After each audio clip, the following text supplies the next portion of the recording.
इंडिजी news चॅनलमध्ये सगळ्यांचं स्वागत आहे. विकासावर बोलू काही सत्र 6वं. या सत्रामध्ये आपण ठाणे महानगरपालिके क्षेत्रातील झालेल्या धोकादायक इमारती, धोकादायक वास्तू, धोकादायक इलेव्हेटेड पाण्याच्या टाक्या,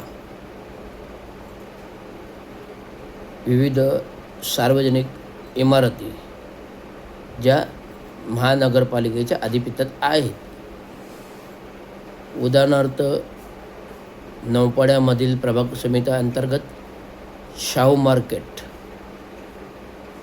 जे जुनं शाहू मार्केट ते आता भाजी मंडईच्या इमारतीला जे नौपाडा ऑफिसला आग लागली, ते कार्यालय पाण्याच्या टाकीखाली बसवलं होतं.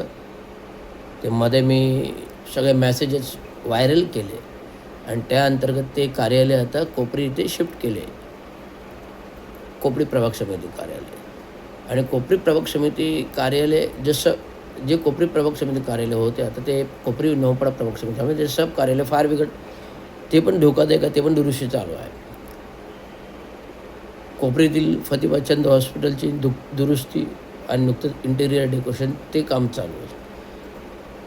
तर मी सांगू इच्छितो की ठाणे महानगरपालिका क्षेत्रात, ठाणे महानगरपालिकेच्या स्वयंभू अशा ज्या स्थावर मालमत्ता आहेत, ठाणे महानगरपालिका क्षेत्रात ठाणे महानगरपालिकेच्या ज्या स्थावर मालमत्ता आहेत, अशा हजारो मालमत्ता ठाणे महानगरपालिकेच्या निघतील. आणि सर्व ठाणे महानगरपालिकेच्या स्थावर मालमत्ता मला वाटतं मागील 10 वर्षात म्हणजे 10-11 वर्षात आयुक्त जसवाल असताना या स्थावर मालमत्ता अनेक विकासकांना अंधन दिलेले आहेत. शहर विकासाचा विचार करता शहर विकासाच्या मधील अनेक सेवा भूखंडे, आरक्षित भूखंडे हे त्या विकासकांना सामाजिक संस्थेच्या नावाखाली फुकटात दिलेलं आहेत. जसं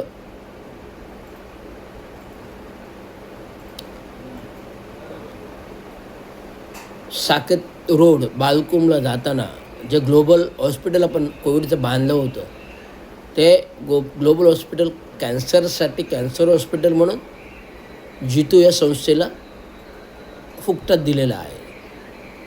आणि त्याच्यात वागळेमधील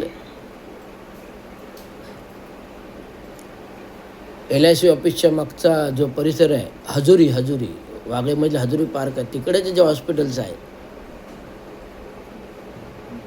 ते हॉस्पिटल सेवा जितू संस्थेला चालवल्या दिलेले आहेत. तर असे अनेक भूखंड आहेत. मला वाटतं महापालिका भवन 5 पकाडी फायनल प्लॉट 443-50 काहीतरी वगैरे होतं जुनं, तिथं गार्डन होतं. आता तिथे भानुशालीचं हॉस्पिटल आहे, त्याच्या अंतर्गत खाली ग्राउंडला महानगरपालिकेची जागा आहे, ती भाड्यापोटी कोणाला तरी दिलेली आहे सामाजिक संस्थेला. त्याचं 1 रुपया भाडं पण महानगरपालिका येत नाही, थकीत आहेत. दादोजी कोंडू स्टेडियमचे गाळे आहेत, जे विविध सामाजिक संघटना, विविध पत्रकार या लोकांना दिले आहेत, त्याचं कोणाचं 1 रुपया भाडं महानगरपालिकेत येत नाही. गडकरी रंगायतन जे गडकरी कट्टा कॅन्टीन दिलेले आहे, तो कोणतरी विजय पाटील जो शिवसेनेचा जोडलेला आहे, त्याला भाडेपट्ट्यावर दिलेला आहे. परंतु त्याला भाडेपट्ट्यावर गडकरी रंगातलं फक्त रेस्टॉरंट दिलेलं आहे, आतील रेस्टॉरंट दिलेलं आहे. गडकरी कट्ट्याचा तो जेवढा रेस्टॉरंट भाग आहे, किचन आणि रेस्टॉरंट, तेवढा फक्त भाडेपट्ट्यावर दिलेला आहे. पूर्ण लॉन भाडेपट्ट्यावर दिलेलं नाही आहे, हे सांगू इच्छितो. माहिती अधिकार प्राप्त माहितीनुसार, स्थावर मालमत्ताकडून आलेल्या माहितीनुसार गडकरी रंगातील गडकरी कट्टा हा भाग फक्त रेस्टॉरंट आणि किचन रिसेप्शन भागच भाडेपट्ट्यावर दिलेला आहे. मला वाटतं 43-45 हजार रुपये भाडं आहे. 43-45 भाडं आहे आणि काहीतरी 11-15 लाख रुपये डिपॉझिट आहे महानगरपालिकेचं भरणा आणि 43-45 हजार रुपये भाडं आहे. करारनामा मी वाचला, त्या करारनाम्यामध्ये नमूद आहे 11 वर्षाच्या भाडे करार. आता हे शेवटचं वर्ष आहे आणि परंतु जो लॉन भाग आहे हा सार्वजनिक आहे, जनतेसाठी आहे, परंतु हा लॉन भाग त्याने प्रायव्हेटायझेशन केलेला आहे आणि प्रायव्हेटायझेशन करून तिथे तो बर्थडे पार्टीत, इतर पार्टीत, लग्नाच्या पार्टीत या संपूर्ण भाडेपोटीवर देतो आणि 1-2 लाख रुपये भाडे वसुली करतो. हे सर्वभूम सांगताना की ह्याच्यामध्ये महापालिकेचा महसूल किती चोरीला जातो.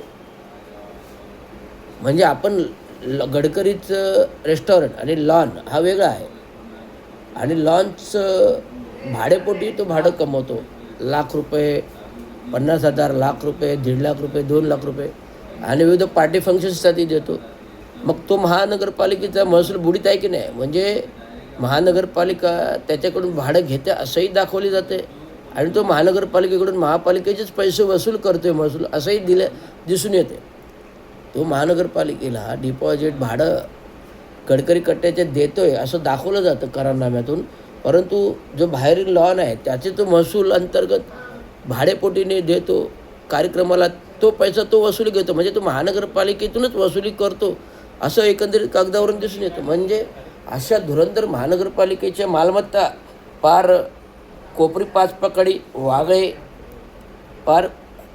पकडी वागळे, लोकमान्य सावरकर, वर्तकनगर, उतळसर, माजिवडा, मानपाडा, कळवा, खारेगाव, मुंब्रा प्रभाग समिती, दिवा प्रभाग समिती अशा किती ठिकाणी महानगरपालिकेच्या जागा जमिनी आहेत, प्रॉपर्टी आहे, स्थावर मालमत्ता, या सर्वांचं सर्वे या सर्वांचा सर्वसेवा सर्वे स्थावर मालमत्ता विभागाने करावा आणि नंतर त्या भूखंड आपापल्या ताब्यात घ्यावीत किंवा वास्तू आपल्या ताब्यात घ्याव्या आणि त्याची एकत्रित निविदा काढून हजारो कोटी रुपये ठाणे महानगरपालिका ह्या स्थावर मालमत्ता विभागातून जमा होतील. म्हणजे महानगरपालिका भिकारी नाही आहे आणि तिला कर्जरोखे घ्यावे नाही लागणार आहेत. आपण कर्जरोखे का मागतो आहे का महानगरपालिकेकडे पैसेच नाही आहेत,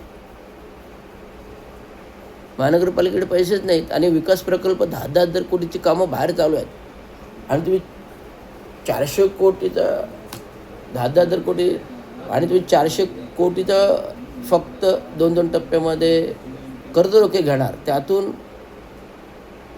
महानगरपालिका आस्थापना खर्चच जाईल, बाकी तर काय होणार आहे. तर अशा प्रकारचा हा सत्रामध्ये मला सांगू इच्छित आहे की जेवढे अतिक्रमणे आणि बांधकामे आहेत, मग ते नाले आपण हजारो कोटी रुपये खर्च केले, त्याच्यावर अतिक्रमणे आणि बांधकाम होत आहेत, त्याच्यावर कोणी लक्ष देत नाही, त्याचं भाडेपट्ट्या दंडात्मक वसुली होत नाही. मी मागे त्याची वसुलीचं कॅल्क्युलेशन्स केलं होतं, जवळजवळ 150 कोटी रुपये, 100 ते 150 कोटी रुपये महानगरपालिकेला येत आहेत. आम्ही त्याचा प्रस्ताव पण बनवला होता आणि गणेश देशमुखकडे पाठवला होता. त्याने डिटेल सर्वे करण्यासाठी मार्क केलं होतं, धोरणात्मक विषय डिटेल सर्वे, पण नगर अभियंत्याने जाणीवपूर्वक तो फॉरवर्डिंग केलं नाही. रवींद्र खडताळे नगर अभियंता होते, कारण हा जो प्रश्न आहे वसुलीचा आणि सत्ताधाऱ्यांच्या लोकांचा, त्यामुळे हा धुरंधर विषय आहे. म्हणजे अशा किती प्रॉपर्टी मालमत्ता अतिक्रमणांबाबत जर महसूल तुम्ही वसूल केला तर हजारो कोटी रुपये महापालिकेला महसूल मिळेल. एवढंच सांगणे. धन्यवाद. जय महाराष्ट्र.